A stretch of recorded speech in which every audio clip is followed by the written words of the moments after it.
না।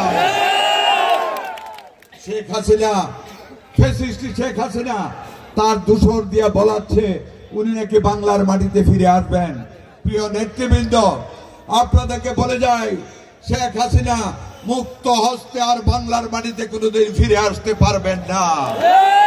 তবে ওনার বিরুদ্ধে আন্তর্জাতিক রেড অ্যালার্ট জারি করা হয়েছে ইন্টারপোলে। ওনাকে বাংলার মাটিতে আনা হবে।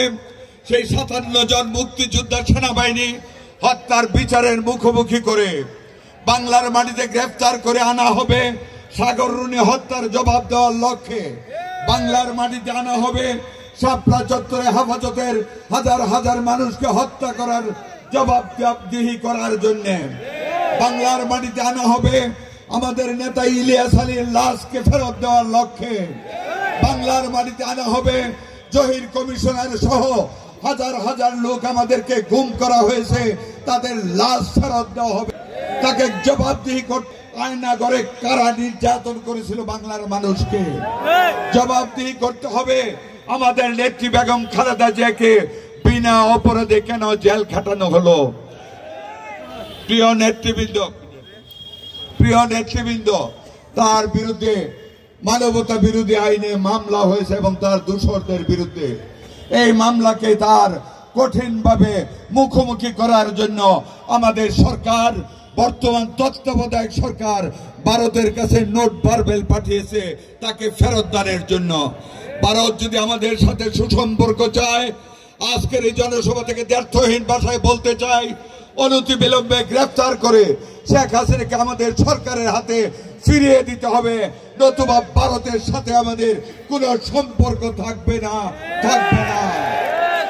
প্রিয় নেতৃবৃন্দ, আমি আজকের এই জনসভা থেকে বর্তমান তত্ত্বাবধায়ক সরকার আপনাদেরকে বলতে চাই, আপনারা কোন ষড়যন্ত্রের ফাঁদে পা দিয়ে নির্বাচনকে প্রলম্বিত করার চেষ্টা চলবেন না।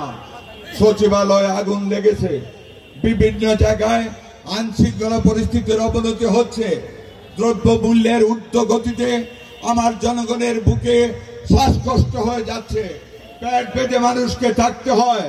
আপনারা ব্যর্থ হচ্ছেন। ডক্টর ইউনূস সাহেব, আপনি আমাদের বাংলার 18 কোটি মানুষের গর্ব।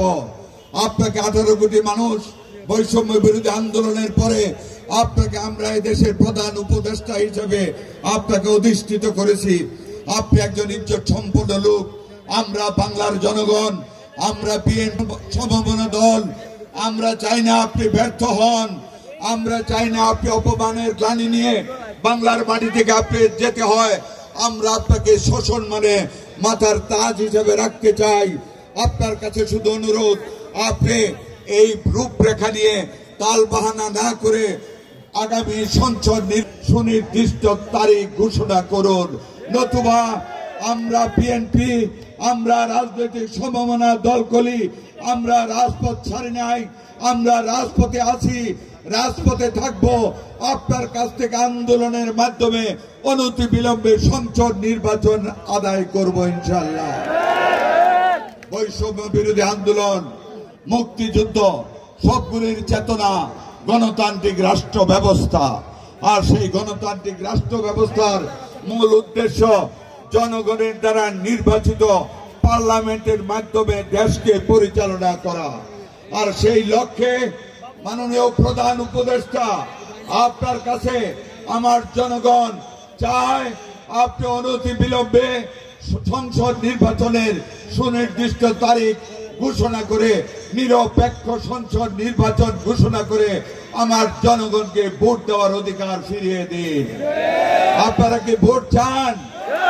দুই হাত তুলে বলেন। আপনারা দেখুন, প্রধান উপদেষ্টা, অবশ্যই আপনি মিডিয়া দেখেন, চরমান্দালের মানুষ দুই হাত তুলে আপনার কাছে নির্বাচনের দাবি জানাচ্ছে। আপনি নির্বাচন দিন।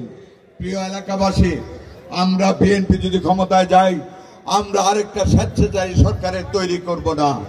শেখ হাসিনার মতন আমাদের সরকার ফ্যাসিস্ট হবে না। যেই কারণে আমাদের দলের পক্ষ থেকে 31 দফা দাবি দেওয়া হয়েছে। 31 দফা এখন বলতে পারবো না, পরে গ্রাম পর্যায়ে এসে আপনাদেরকে বুঝাবো। শুধু 3টা পয়েন্ট বলবো। ফ্যাসিস্ট যাতে না হয়, আর যাতে একনায়ক না হয়, আর যাতে হাসিনার মতন দিনের ভোট রাতে না কাটা হয়, আর যেন আপনাদের ভোট কেটে না নিয়ে যায়। সেই জন্য আমাদের নেতা তারেক রহমান, আমরা ক্ষমতায় গেলে সংসদের 2টা কক্ষ করব। একটা লোয়ার হাউস যেটা আইন তৈরি করবে বিচার বিভাগের জন্য আপনাদের এমপিরা, এটা হবে নিম্ন কক্ষ। আরেকটা হবে উচ্চ কক্ষ, যেখানে অনেক বুদ্ধিজীবী আছেন, অনেক